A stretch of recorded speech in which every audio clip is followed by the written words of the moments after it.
Let's hear it for Helen Stratford.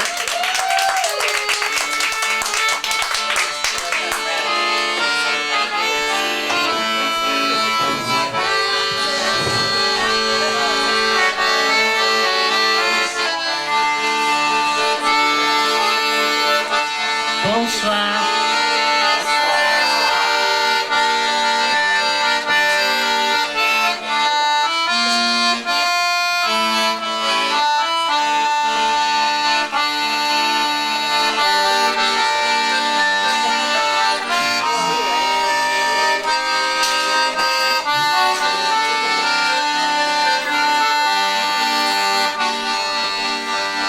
Sous l'acier du brise ombré, une chanson. Elle est née aujourd'hui dans le cœur des garçons. Sous l'acier du brise mangeant les amours. Et bon ne se conduit pas, on est fait beau.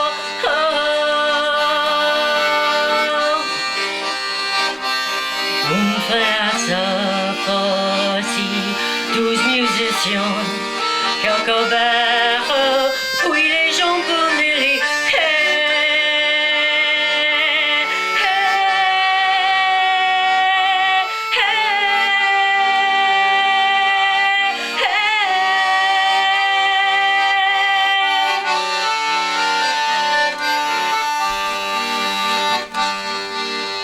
sous l'acier du péri sombré, une chanson.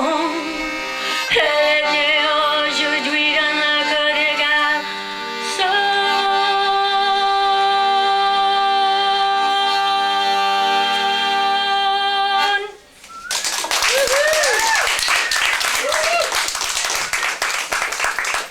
Hey, my name's Helen Stratford, and thank you for coming out into this stormy night. And despite the Pope's death and the downward inclination of the F train and L train, so it's really nice to see you. I'm going to be doing some rare things because next month, February 7th, February 13th, and February 20th, I'm moving uptown. May. That's in May. I'm going to be very close to Carnegie Hall and at Cami Hall, which is diminished only in significance only because it's across from Carnegie Hall. And I'm going to be doing all the songs that I'm not doing there. So, but hopefully it'll entice you to come next month.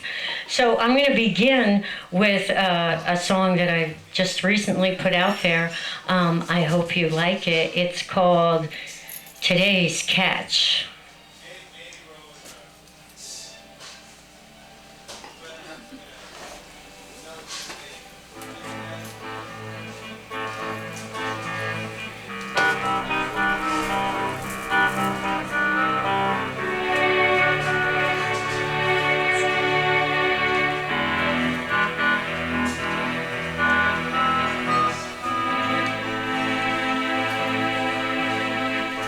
She wore leopard when she walked through town. The women rolled their eyes to match their frowns and said, gee whiz, who does she think she is?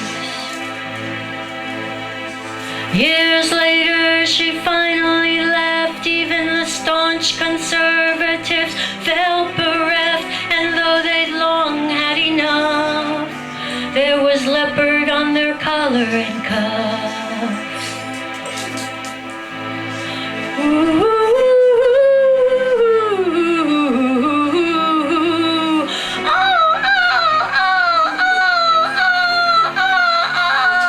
oh, cry the seagulls. The spirit enters through the crevices and cracks. It disappears the minute you look back. The ladies in the thrift shop reach up to grasp their sweater clasps. The newspaper, it deplored her, said the best thing to do is ignore her. Hey, what could she say? Like a cancer symptom, I'll just go away. she was radical, they said she was bawdy, they said a bit fanatical, mischievous and haughty, lascivious and lewd. She probably danced in the moonlight nude. Ooh.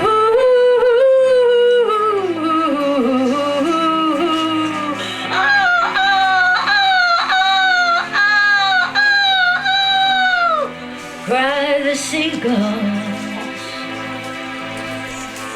Walking down Main Street, the pickup trucks. One look at the plaid shirt, she knew she was fucked. The way they twirled their toothpicks and gawked at her tits. Speeding off to reveal their arsenal of guns. Hey, possum, coon, nigger, how about insubordinate cunts? In the wildlife, all is game to develop others' aim. Ooh.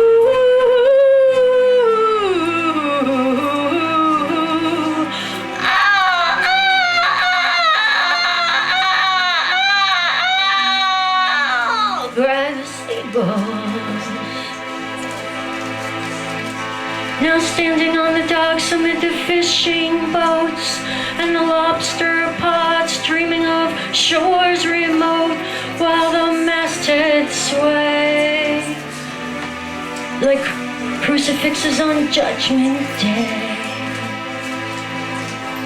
Sometimes the only hope is given by those willing to push the envelope while the noose is being strung by men with pickup trucks and guns.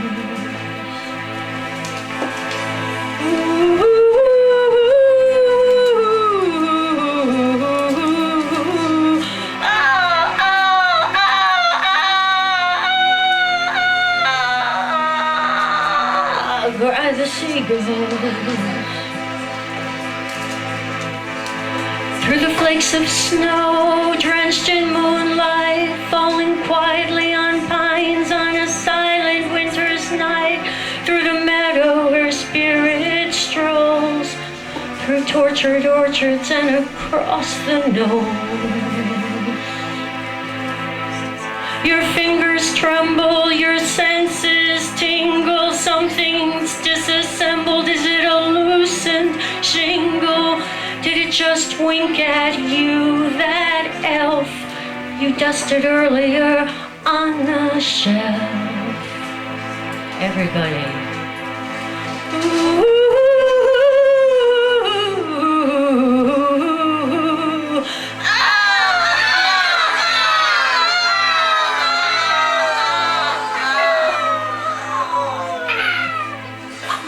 Today's catch.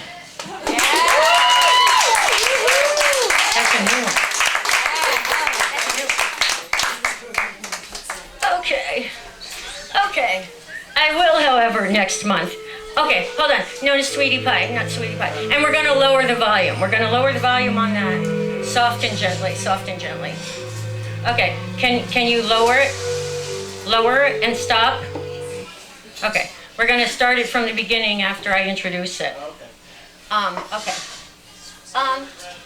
Okay, so next month's performance up at Cami Hall on 57th Street, maybe my only claim to respectability, is called Hobo of the Heart. And I'm going to be dealing with like all the multifarious aspects of love, like, you know, glory, despair, sadness, self-destruction.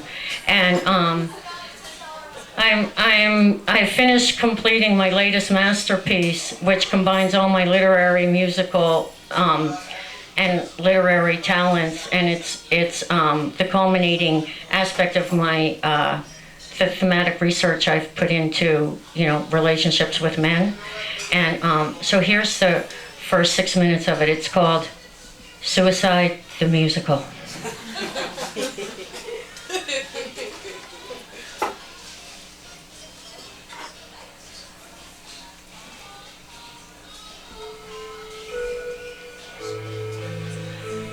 I left my home and my husband for the same reason I left foster families when I was 15. I couldn't take the abuse. It seemed like I had graduated from men who beat me and then brought me home a teddy bear from the carnival to a man who compulsively demeaned, berated, and degraded me and then brought home shrimp. And when the shrimp deteriorated into imitation crab meat and seafood-flavored sausage-like product, well, I knew it was time to take a hike. My decision meant leaving the image and appearance of affluence and security and returning to the rather sordid and depraved conditions I had endured 15 years earlier on Manhattan's Lower East Side. I had hoped my departure would bring about a much-needed change in my husband's demeanor and comportment, that he'd realize you can't treat a butterfly that way and expect it to flit in your garden. But instead, he did what a lot of supremacists do with the need to dominate and control. He went to Thailand and sought refuge in the temple of the Holy Vagina. I was devastated. Despite my somewhat hardened exterior and the delusions I maintain about being ferociously independent, I felt used, discarded, about as disposable as a lady's Remington shaver. And I even began to question whether my self-imposed exile wasn't part of his strategic plan. For it did seem that once his green card came through, the cruelty and malevolence increased in equal proportion to my attempts to mollify him. And so my footsteps pressed through a winter that did not want to end. Night after night, darkness assailed by razor-sharp pellets of freezing rain and unprecedented temperatures. And while my body was battered and beaten back by the severity of the external elements, my interior was assaulted by an equally unmitigating force. You idiot! You fool! You could be on Martha's Vineyard eating salmon and having wheatgrass enemas. You could be going to the chiropractor every week to recover from all the stress induced by comfort. But no, not you. Not Miss Principles over Pragmatism. Well, look at you, Blanche. You're a subway musician. You're a bum. You're even more pathetic than a bum because a bum will keep it simple and brick-like and just shake a cup. But no, not you. No, once again, you have to use art as an alibi to justify your poverty. I'm sorry, Heinrich. I didn't know you wanted all the blueberries in your pancake in the shape of a swastika. I'll make it up to you, baby. I'll make it up to you. But please, baby, please, darling, don't leave me. No, you can't leave me. You can't leave me, Heinrich. No, you mustn't do that. No, I'll do everything. Please, don't leave me. Please, look, I'll roll over and play dead so you stop shooting. Oh, you still want to shoot? Okay, I know what to do. I know how to do that. Okay, you just keep pointing that gunfire at my feet and I'll do the Charleston. I'll do the soft shoe. How's that, baby? Oh, we're going to play Hold the Biscuit? Okay, you hold the biscuit, Heinrich. Hold the biscuit and I'll jump higher and higher. I'll jump through hoops, but don't give me the biscuit. Don't give me the biscuit. Don't give me the biscuit, Heinrich. Because if you give me the fucking biscuit, I might realize how stale and dusty it is and decide to devote my ambition to a far more worthy cause. No one's likely to forget last winter. It refused to relinquish its grasp. Like a scruffy rat that knows it's been poisoned, it sunk its fangs more deeply into our ankles as we made our way towards the threat and the promise of spring. Or so it seemed as I descended the steps onto the platform of the number 6 each evening, listening to the kerchink, kerchink, kerchink in my hatbox tabulate my only sense of value, and desperate for the smiles of others to grant me a pardon from my own tortured mentality. For I could not help but question whether my inability to subordinate to my husband's tyrannical despotism was not a severe, perhaps tragic flaw of my decidedly feminine and independent spirit, for which I was now being punished by a far more malevolent and supernatural predator. One thing for certain, My relationship with the theologic was certainly being called into question. And to make things all the more deliciously ironic, I was being asked to rely on the same gifts of poetry and music that had been divinely ordained to me in the basements where I spent my childhood, seeking refuge from the certain squalls, violence, and skirmishes that typified the surface world. Still does, if you know what I mean. But as I made my way home in the wee hours of each morning, pausing at every piano bar, jazz club, and poetry house along the way, as an artist, I'll always be an orphan looking for a hook to hang my hat on. I could not help but question, was this quest for liberation? Was it taking me through the sacred or through the profane? Was I dying or being reborn? Was I falling? Or was this God calling? I still don't know. I only know at that hour of the morning, the Bowery unwinds like a big black slimy snake toward the distant glimmer of bridges. I did not know if I would have the strength to cross, but I would continue my journey nevertheless, for I had reached the point beyond which there was no turning back.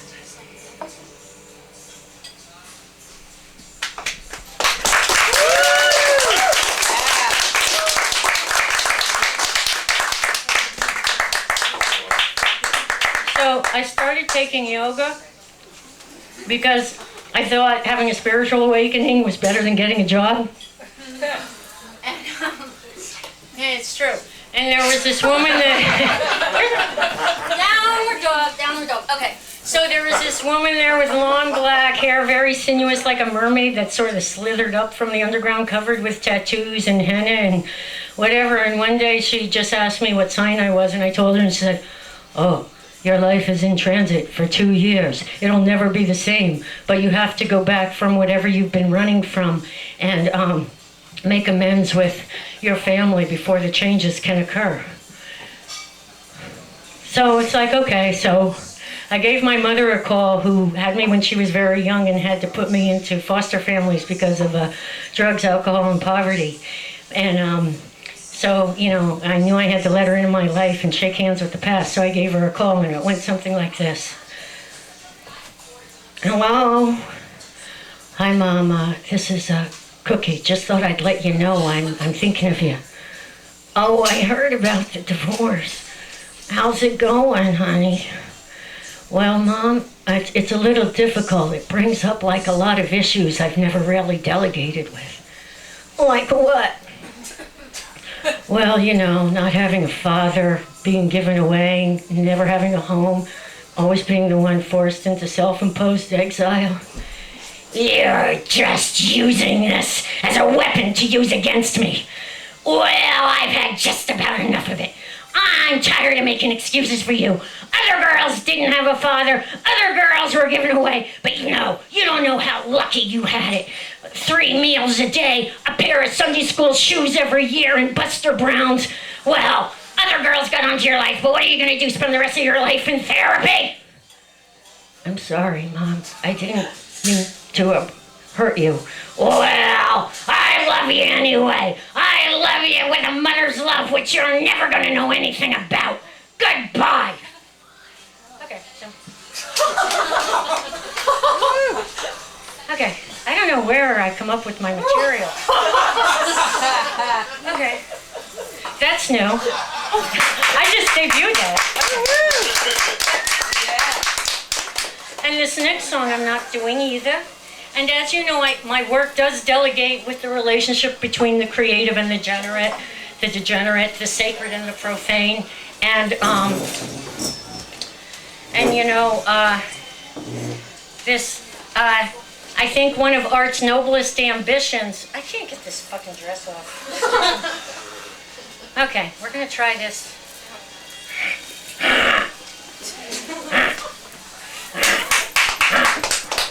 You gotta be an animal. Okay, so anyway, I think one of art's... this is going to be really exciting because I heard that change is about transformation. I mean, art is about transformation and change, just like yoga. So I'm going to change a whole lot in this show, and hopefully my greatest fan is always so close to beside me. Okay, and the reason guys like to see me perform has nothing to do with my literary talent. It's about this undressing business. It's about my deconstruction. So, but this is really exciting because, you know, oh, here it is. I can't see it. I can't see. Okay. Watch this. Watch this, baby. Change. Change is important. And some of us know how to go the distance.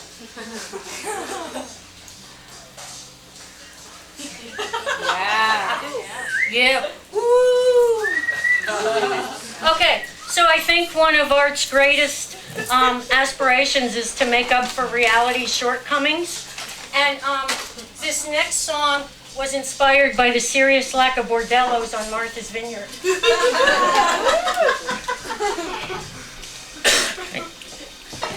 When I lost my interest in getting a job, what can I say? Okay, hold on, baby. It's called, okay, a little softer. It's called Damnation is Sweet Temptation.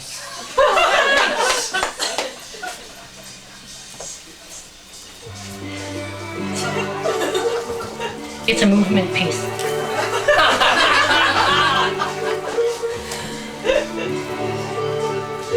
Down the boulevard, the passageways where the smell of cigars mingles with cheap hairspray, in feathers and rhinestones,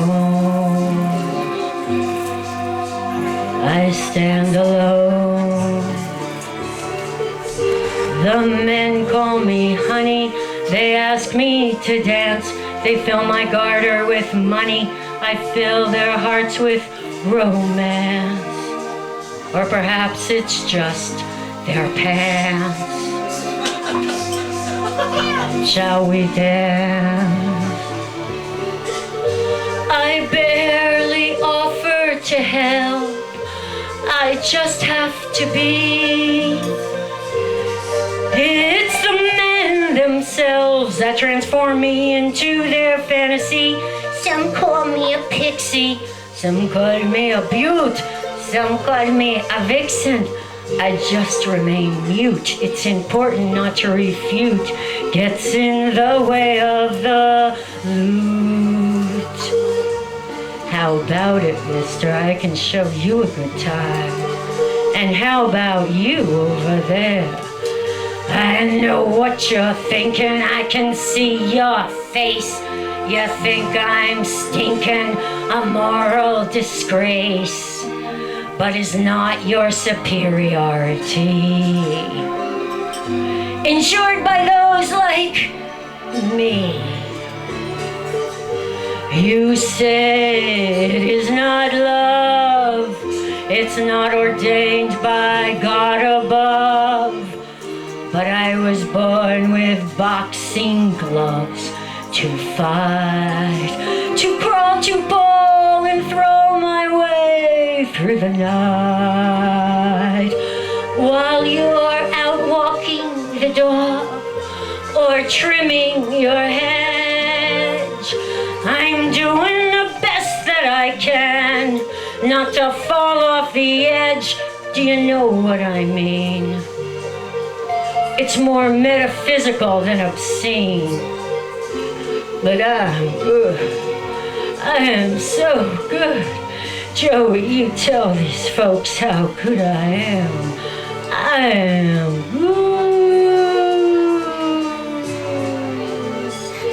The way the shadow intermingles with the light, the way the images flicker like smoke on a screen.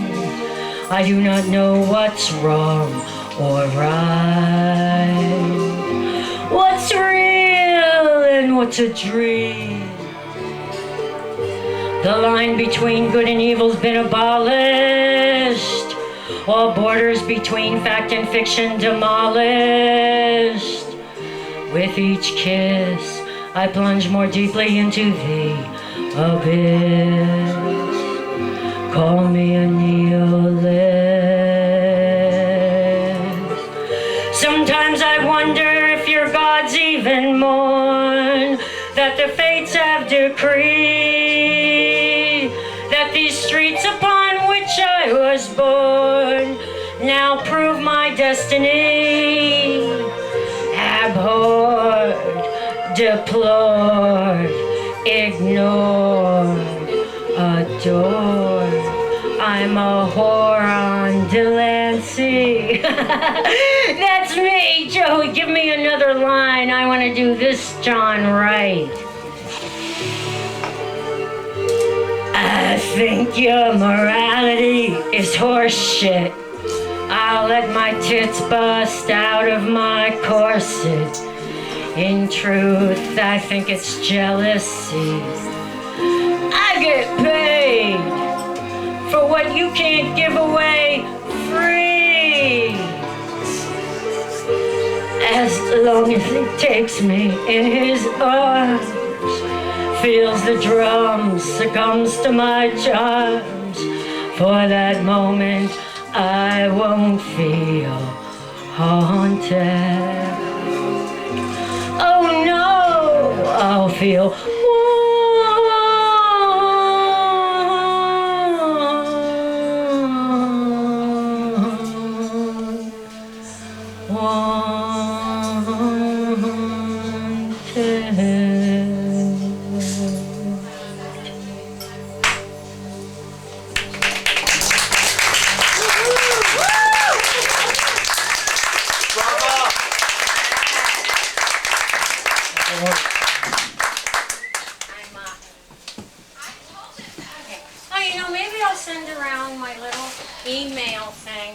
if you haven't signed it, please do.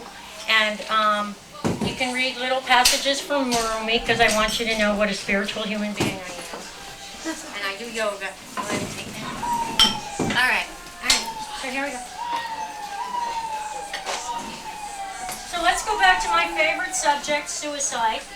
And I'm a recurring obsession aside from, imaginary relationships with guys that don't exist. Yeah, thank God for my imagination.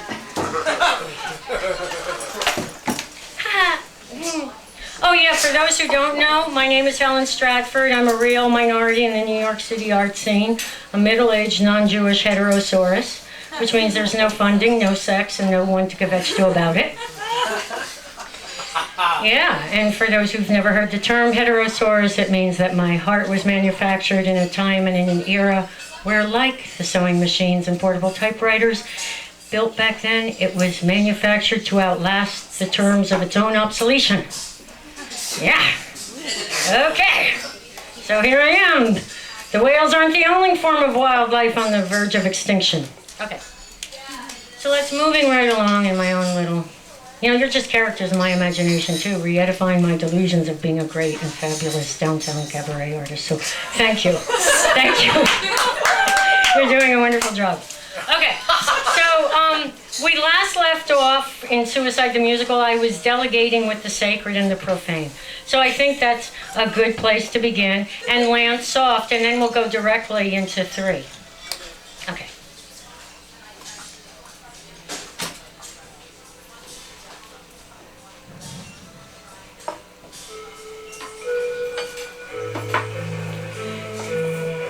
Sacred or profane.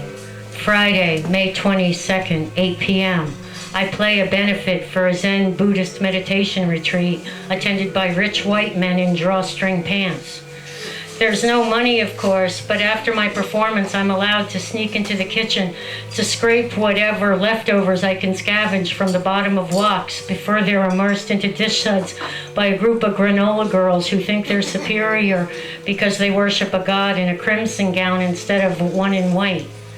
Don't ask me. Seems like it's the Methodists serving meatloaf to the masses, but I don't want to get in the way of a trend.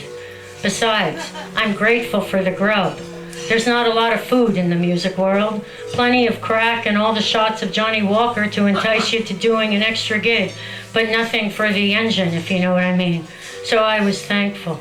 Thankful, too, for the ability an opportunity to donate my talents to what seemed to be such a sacred cause. But now, on to the profane. Money.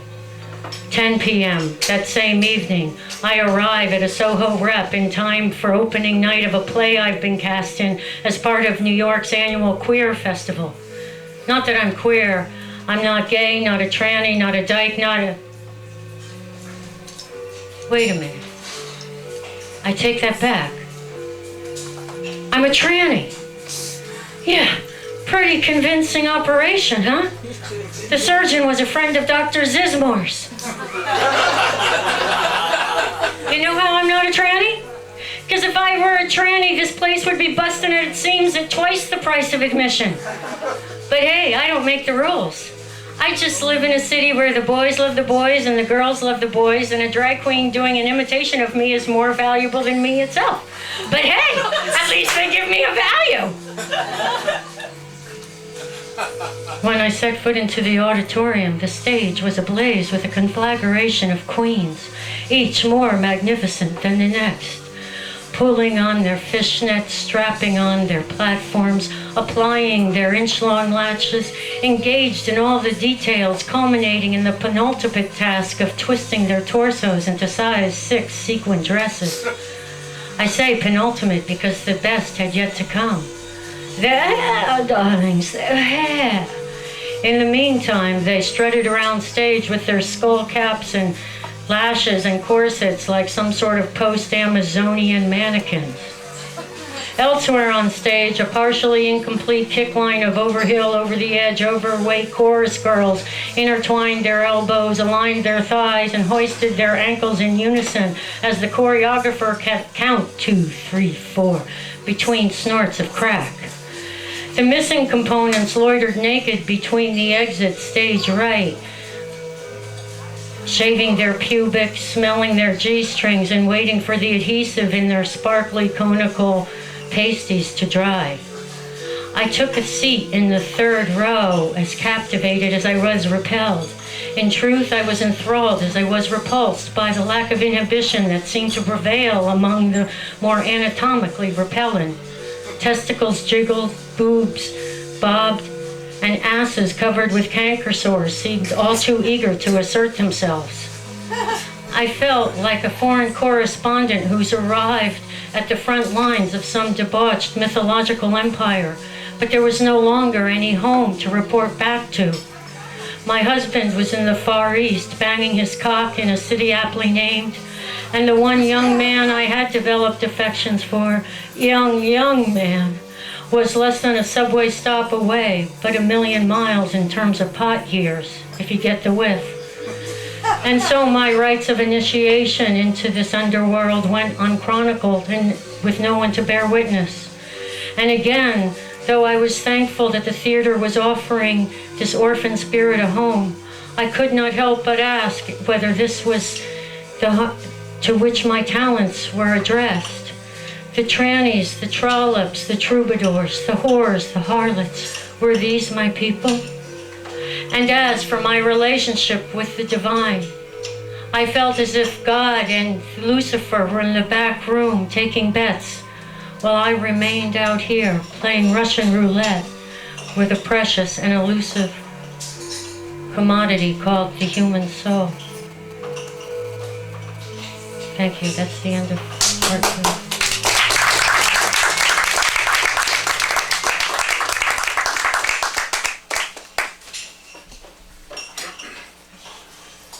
Seamless segue. Seamless segue. And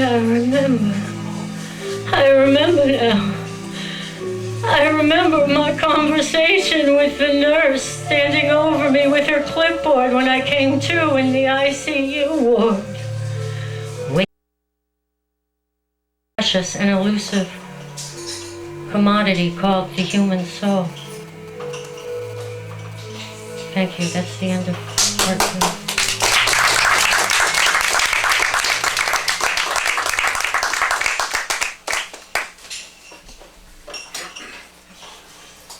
Seamless segue. Seamless segue. And I remember now. I remember my conversation with the nurse standing over me with her clipboard when I came to in the ICU ward. Which would you rather have, Blanche? An orgasm every night from a man who beats you? Or your face magnified on the silver screen? Your name in lights? You want to be in pictures, Blanche? I'll take door number 3. I'll just sign along the dotted line, honey. And she handed me a document on a clipboard and a pen. And then I don't know what happened, because as I went to sign my name, there was an eruption of lights, a conflagration of bright, blinding white light. And I don't know whether it was God or whether it was the Nikons. I only know that when the smoke vanished, she was folding up the piece of paper and stuffing it into her cleavage, and her face seemed to have transformed. She was no longer the dispenser of mercy and compassion. Her face was swollen and puffy like bratwurst, and she was about to make an injection. She looked like a drag queen or Rose Royale on a bad night after Lucky Chance. It's like, I don't know whether what she was going to give me was going to save me or kill me. It was like the Munchausen syndrome, and it's so hard when you grow up in families where those who say they love you and want to be you. Oh, hi. Hi, time to try on to my next song. I'm doing all this new stuff. That's new stuff. See, I'm taking excerpts and putting it together. Okay, so, hi, I think I should do some accordion. Just to let people know I'm sort of talented in a conventional way. Or to delude them into thinking I'm talented in a conventional way. Like playing songs that you couldn't possibly understand, so you have no way to know whether it's like, oh, it's playing with Vion Road. We have to like that, it's French. It has class.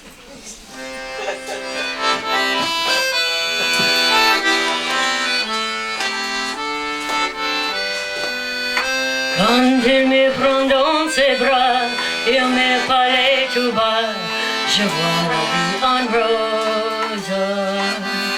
Il me dit tout mot est mort, deux mots et tous les jours, et ça me fait quelque chose.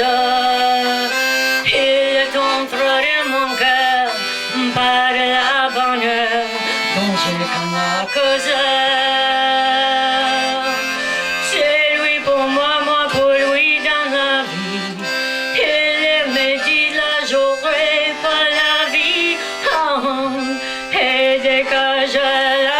Alors j'ai sans en moi mon cœur qui bat.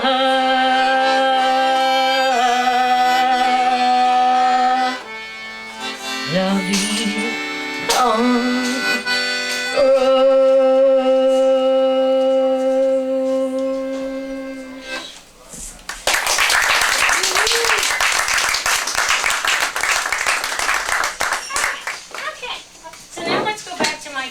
Subject, suicide. Okay. How are we doing? I just want to say that as an artist in America, I feel like a Fellini clown in a circus that's been franchised by Disney.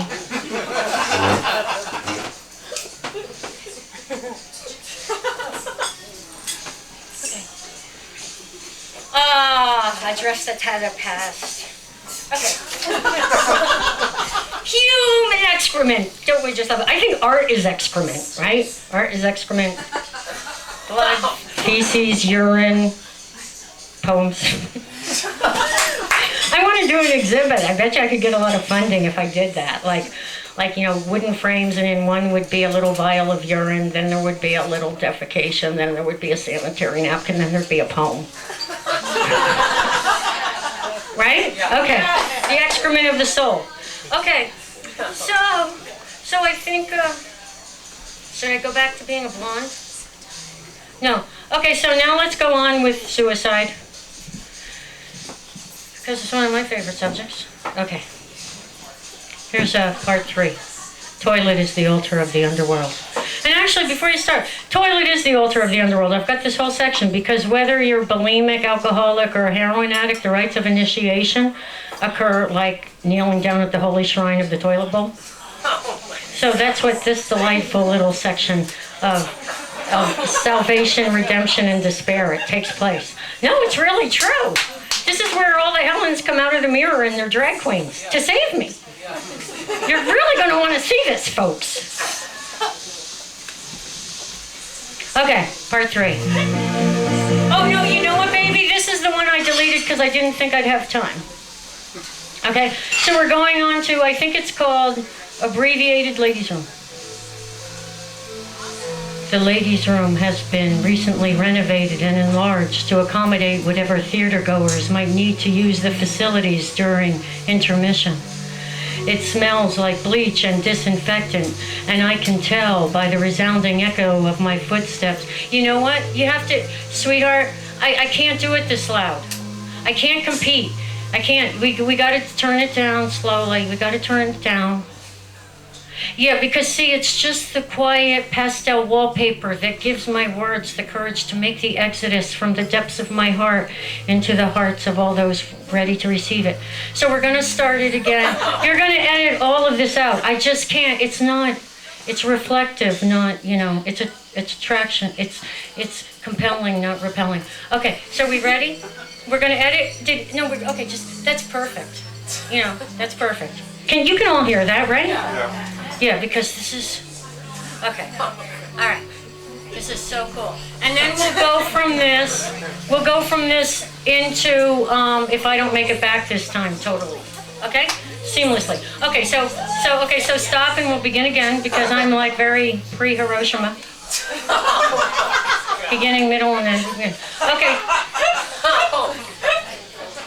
The ladies' room has been recently renovated and enlarged to accommodate whatever theater goers might need to use the facilities during intermission.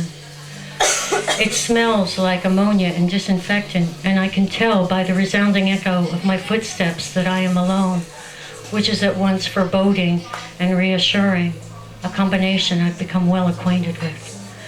When I push open the stall door, I'm somewhat startled by the reflection gazing back at me from a full-length mirror unexpectedly affixed to the white tiles. In her black sequin cap, her Sally Bowles wig, her corset and fishnets, she looks like a Hollywood prototype, a mythological archetype manufactured by black and white film clips from the 40s and 50s. Did I tell you? I was cast in the role of an aging chanteuse who kills herself at the end. It's what I love about the theater. Every night for the duration of the run, I'll be able to do what I dream of most. Be a star and kill myself. Be a star and kill myself. And I'm rather embarrassed to admit that the first thought that came to mind as I saw that rather voluptuous hunk of carnage seething out of her bustier was, what a wonderful set for a suicide. Not that the idea was new or noteworthy. On the contrary, it was merely one of those moments when the external world hastens to provide an external corollary for what has hitherto existed within the dusty archives of one imagination. I mean, think about it. I was even given a live model, appropriately attired, or unattired, as the case may be. And as if in belligerent defiance, I watched as she raised her milk-white arm above the frame, allowing the glass to dissolve, and I watched the blood trickle, splatter, and splurt as the arm began its slow descent, the torso crumpling over and the head twisting up from where the waist used to be to ask, is this what it takes to make you love me? Is this what it takes to make you love me? Is this what it takes to make you love me? Oh God. Oh God. Oh God. What did I do? What did I do? What did I do? I didn't do nothing. I didn't do nothing. I didn't do nothing. You're watching Helen Stratford right now. She's down to her last 2 numbers, which means I'm going to come around with the mandolin tip jar, which is how she's getting paid. So please be generous. This And is please, Helen Stratford. some people have said my work is very therapeutic, and since therapists are getting 175 for their 50-minute sessions, you might want to tabulate that into your notion of generosity. Thanks. Okay, so here, well, toilet is the altar of the underworld. Okay, here we go. I'm still down there on the floor. I didn't do nothing. Seamless transition. Seamless. Where's Black?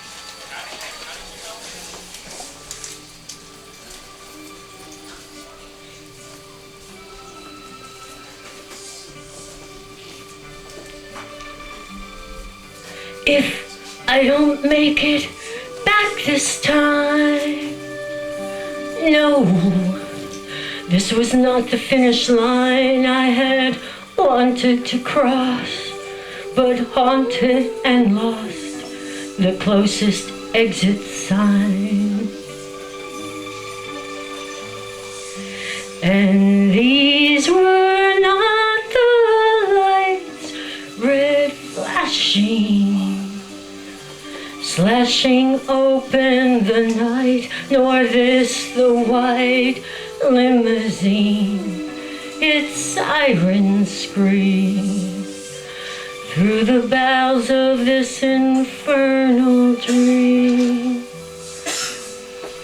Avenue A looks like a scene aborted from Jean Genet. Tattooed youth with razor blades drift through the smoke like a post-apocalyptic haze.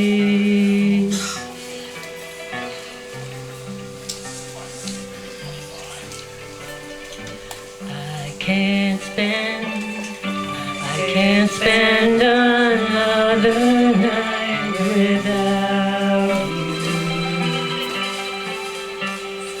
I can't pretend that I don't care.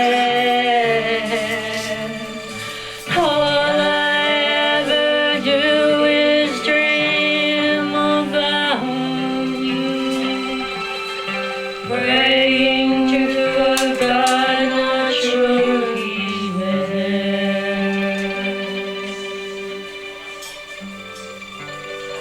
Through the labyrinthal maze of bleached white corridors and passageways, fluorescence overhead through metallic slats, like zippers that track the dead. These are not the lights, the lines, and how pathetic those sent to rescue me are not the poets or the success, but paramedics. Can they, with this new injection, cure my soul of its infection? Can they offer sweet salvation to a heart condemned by the head to damnation? I'm tossing, I'm turning, I'm writhing, I'm burning, I'm yearning. I can't spend another night without you.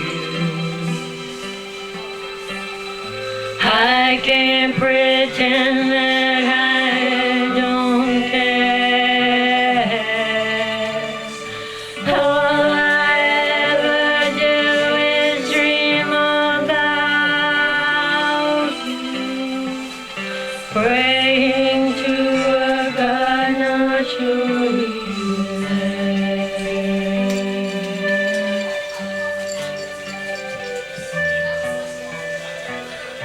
My name's Helen, and I hope you'll come see me more.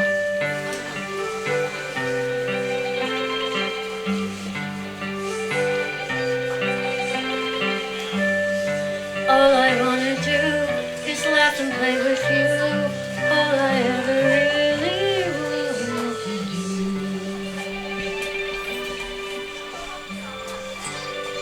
If I don't make it back this time, don't blame it on the pills.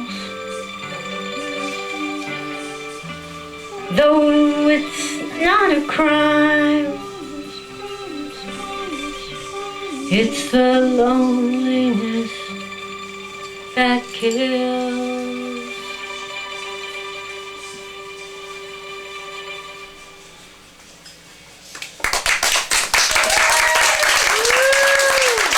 Thank you. That's new too. These are all pieces from my Destined to Be a Smash Hit, Suicide the Musical. And I'm going to finish with a song of hope and redemption, because that's what it's all about. And I'm going to be pretty. I'm going to, and thanks for all letting me into your hearts tonight. I hope you'll come back and see me. I hope you sign my email list, if only to give me some source of amusement and hope in the days to come. Because I live for this. I live for this. This is what sustains me as an artist. And when I'm alone, hey look, I've got a matching bag. I brought it because it matches. Okay. So I've said this before that, you know, when I'm creating, I feel at one with the divine, but it's not until my creative's work reach their intended that I feel one with humans. And so, like, I really need you, and this helps me celebrate being alive for all that it means. Okay, so this last song, I just want to, you know, like, let people know, like, I don't want them to hasten to, like, the premature conclusion that I don't have any healthy relationships with men, because that's really not the case. There's one in my life who's a constant source of inspiration and creative energy, and he's always there for me to help me through all my troubles. And he actually, are you ready? Okay. He actually wrote this next song, and you know, it's an anthem of the soul, and I've got to take off my ring. And he's like agreed. You ready? You got your instrument? Okay. So he's agreed to come perform it tonight. So please welcome to the stage my, like, the man of my life, trombone.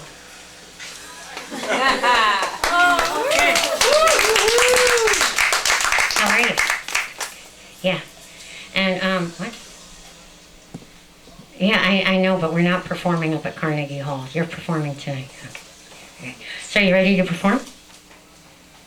Yeah, they're waiting for it to perform because, like, they got to go home. My gig's up.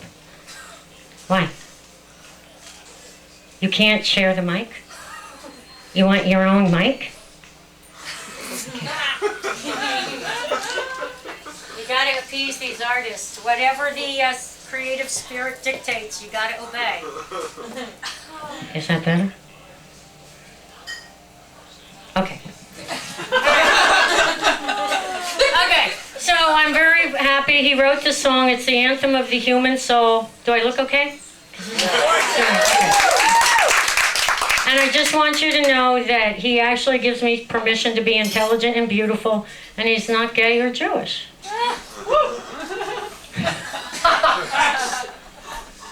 Like, what's that about? Or a drag queen. You're just a regular guy, right? Yeah.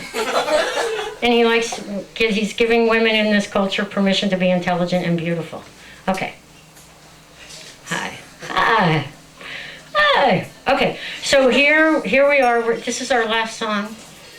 And it's the anthem of the human soul. It's called Little Clown.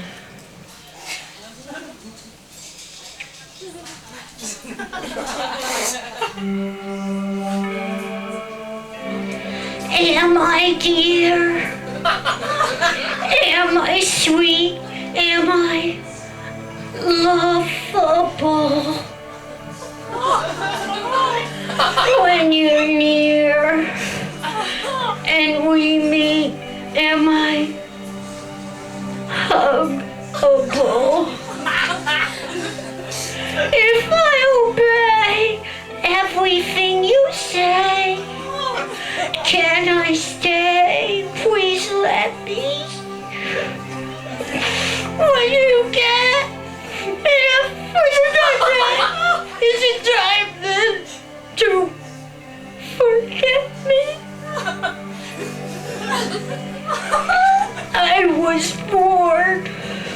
in a storm. And the rain, it tastes so sweet. If we could bake a big rain cake, there'd be plenty for us to eat. Oh, my heart goes pitter-patter. Nothing really matters without you. Oh gosh, what's the use of trying?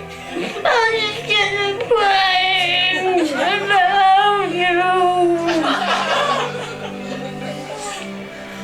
Little clown, don't feel down. You're irresistible. When you smile, my heart goes wild. You're so damn squishable.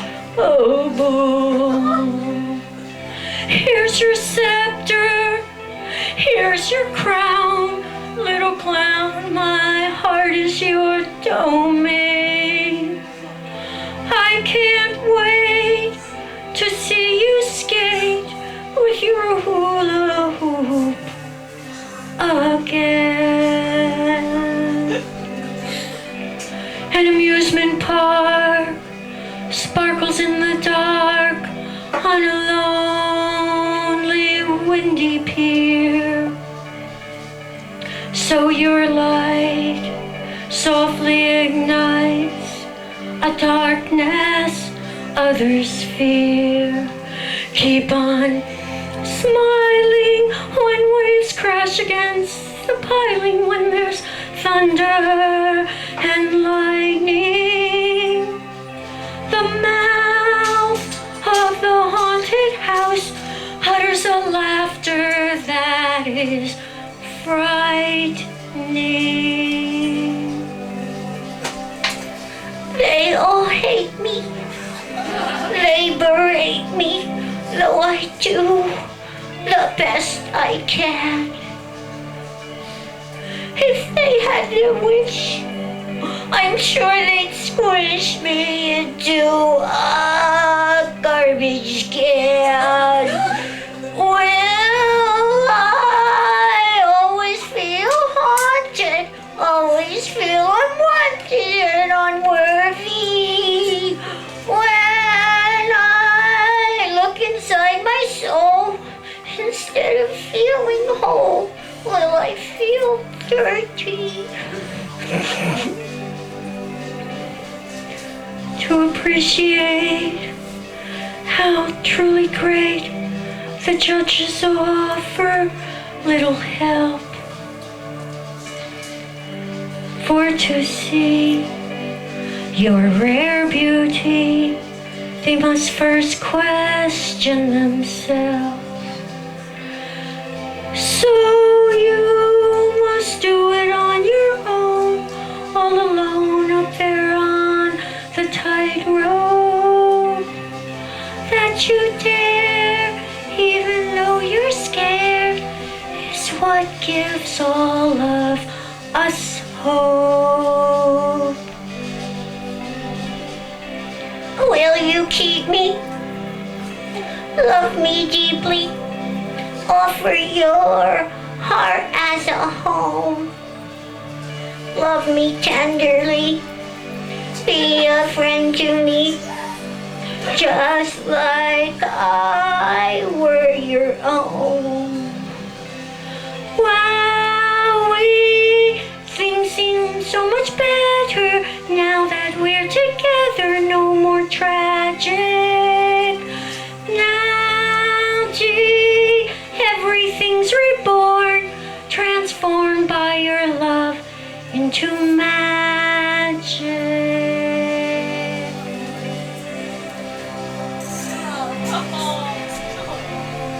I love you, trombone. I love you, Helen. And we love you. Helen Stratford. We love you. I love you. Trombone loves you too. Trombone says to come see us in May and tell all your friends because we need your support. That's what sustains us. That's Helen Stratford.